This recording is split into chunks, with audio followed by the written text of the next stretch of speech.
Alrighty, the Mi 11 just got announced and we've got already one over here, so let's get started.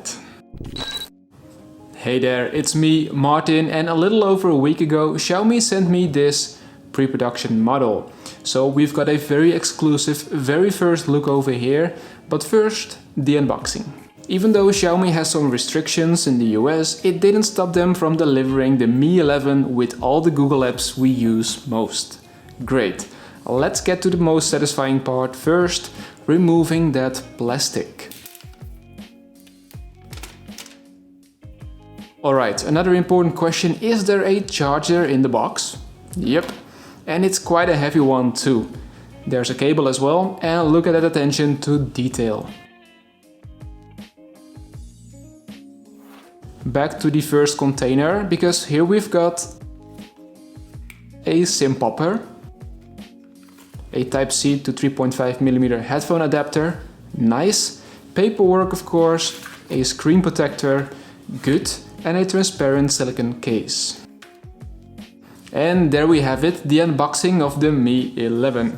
I will test the phone for another week, so I really understand the phone, and in case you have any comments or questions or you want me to test something very specific, let me know in the comments below so I can try to include all of your questions in the full review. Because I have the device for more than a week now, I can already share a few things with you. In terms of specs, this phone is of course a beast. Out of the box, the Mi 11 feels snappy, smooth when interacting with the software, and it also lays comfortably in my hand. The build quality also seems to be top-notch, because even though this is a pre-production model, there are no gaps, it doesn't creak or bend, and overall gives me a premium feeling. I took a few shots with the camera and this is how it looks.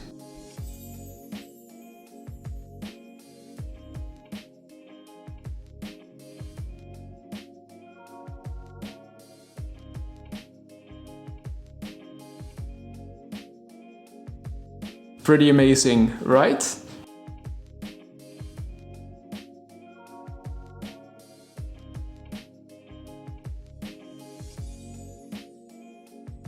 In both daylight conditions and low light conditions, the phone, its camera seems to be performing really well, but I will dive deeper into that with the full review. Using social media, watching Netflix or playing a game is also a pleasure because I'm really enjoying that gorgeous display. Let alone say the power of this new processor with intense gaming.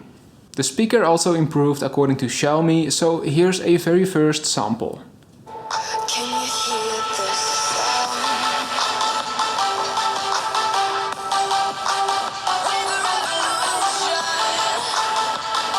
Pretty good, right?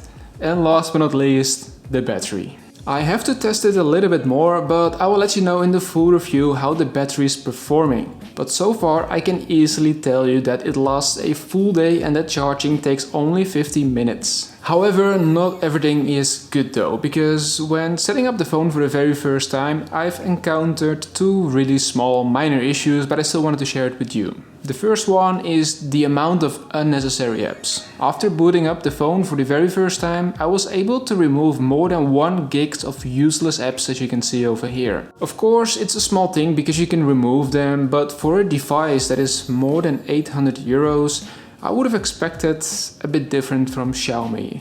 But on the other hand, I kind of understand them as well because they need to make money, because they remain a for-profit company. The second point is that MIUI still has some bugs and glitches. One of them is when you want to change the fingerprint unlock animation.